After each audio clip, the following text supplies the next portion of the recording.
Assalamualaikum warahmatullahi wabarakatuh. Selamat malam Bang. Ya, waalaikumsalam warahmatullahi wabarakatuh. Selamat malam. Nih kita sudah berbuka nih di markas timnya Menangan Anies.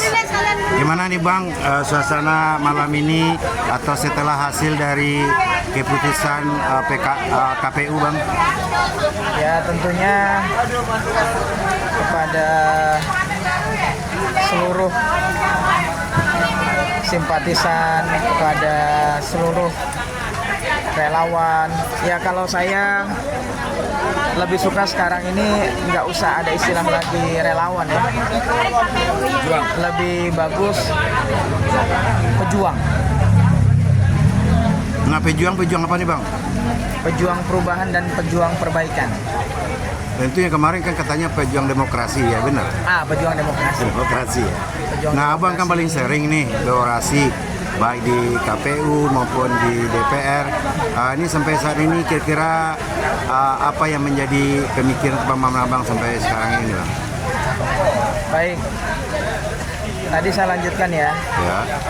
Harapannya kita semuanya tetap semangat karena misi besar kita adalah menyelamatkan demokrasi Indonesia, itu yang paling penting. Jadi jangan pernah berkecil hati, jangan pernah patah semangat, jangan loyo. Ini ya saya kira KPU mengumumkan dan kemudian memenangkan 02.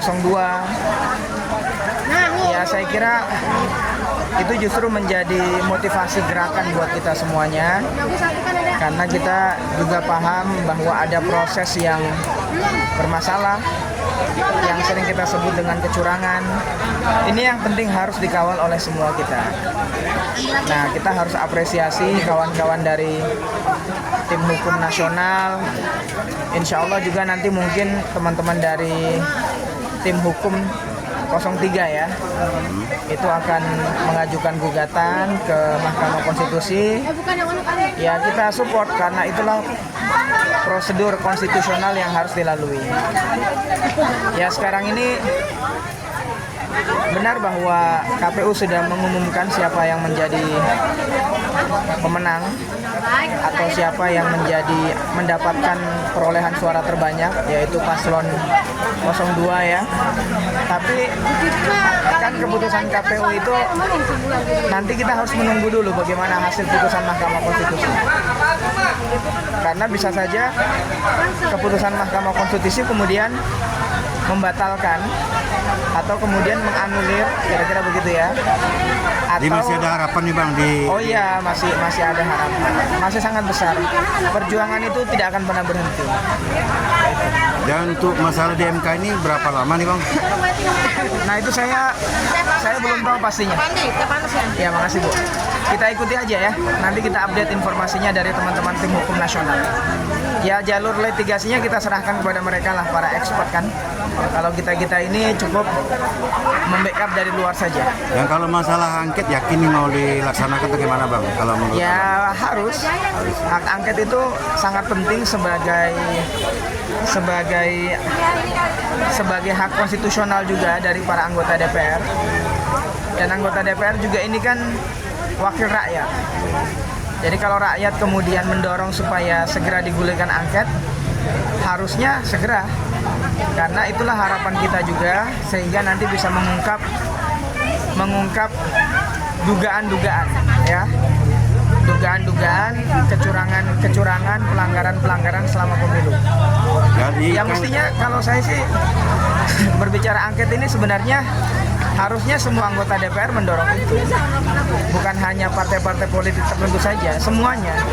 Karena kita ingin memastikan bahwa semua parpol ini adalah parpol yang merepresentasikan rakyat.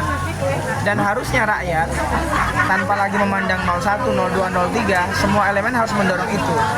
Karena kan tujuannya adalah untuk supaya angket ini bisa mengungkap benar atau tidak terjadi kecurangan pemilu. Jadi kalau merasa tidak curang, ngapain takut dengan angket? Kan gitu logika sederhananya. Ya kalau dari KPU kemarin Bang mengatakan bahwa dari 36 provinsi bahwa 34 provinsi itu dimenangkan total oleh 02. Kira-kira menurut nalar akal sehat itu bisa diterima atau tidak, Bang? Yang kedua juga, masa paslon 03 Ganjar Mahfud tak satu pun memenangkan dari provinsi. Kira-kira dilebihkannya gimana tuh? Ya saya sederhana aja lah, nggak masuk akal itu sebenarnya. Gitu. Iya. Jadi berarti kita akan selalu para pejuang atau aktivis ini untuk perubahan demokrasi ini yang berjalan dengan baik, seperti apa yang dicanangkan oleh para tokoh-tokoh gitu ya, Bang? Iya, ya intinya misi utamanya adalah menyelamatkan demokrasi. Demokrasi ini kan diperjuangkan dengan darah, air mata, jiwa, raga, harta, benda, dan masih banyak lagi yang lain kan. Kalau menurut Abang sekarang ini kan problemnya di bangsa kita ini, apakah ada intervensi atau ada pengaruh dari luar? Gitu? Dari mana? Dari luar. Gitu. Ya pasti ada. Pasti ada. Nah kemarin Yang paling jelas adalah seperti Sirekap kemarin itu yang sempat bekerja sama dengan Alibaba itu, ada kecurigaan nggak ya? Kenapa? Sirekap itu bekerja sama dengan Alibaba itu yang ditemui oleh Roy Suryo itu kira-kira bermasalah nggak? Ya semua itu kan sebagai sebuah dugaan penting untuk kemudian diusut kan, penting untuk kemudian diadvokasi. Ya sebagai sebuah negara demokrasi harusnya sah-sah saja, sama seperti ketika rakyat mendesak supaya dilakukan audit forensik terhadap Sirekap, harusnya dilaksanakan, ya kan?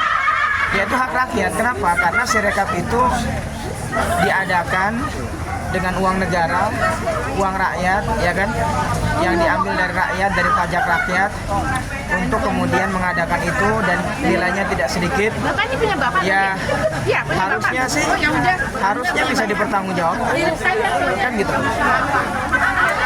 Bang, ini kan kalau kita lihat di Bang di lapangan, para aktivis atau relawan atau para pejuang ini kan dilihat dari biayanya, swakarya sendiri, biaya sendiri, itu tidak ada malahan ketulusan hati gitu, Bang. Dan ada pepatah-pepatah di luar ini, sampai kapan mereka akan bisa seperti ini, bertahan seperti ini. Nah, menurut Abang gimana ya?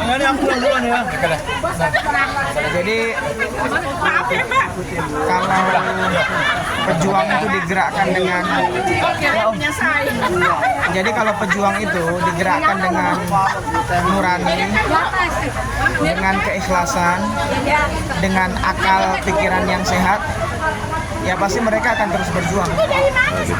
Mereka akan terus berjuang sampai titik darah penghabisan. Bedanya kalau kemudian orang-orang yang digerakkan dengan uang.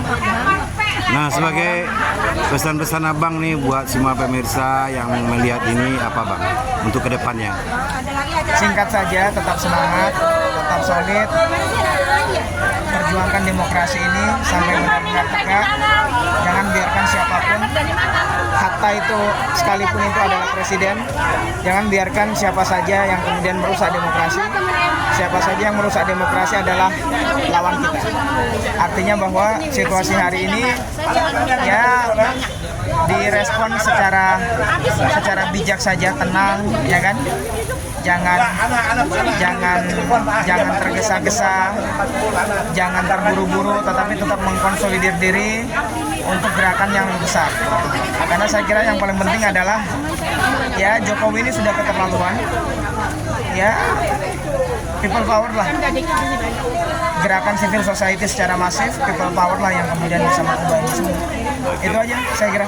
Oke, Bang, terima kasih atas waktunya ya, Bang. Ya, siapkan diri Anda dari Sabang sampai Merauke, dari Nianga sampai Pulau Rote untuk mengkonsolidasikan people power. Oke, makasih, Bang. Assalamualaikum.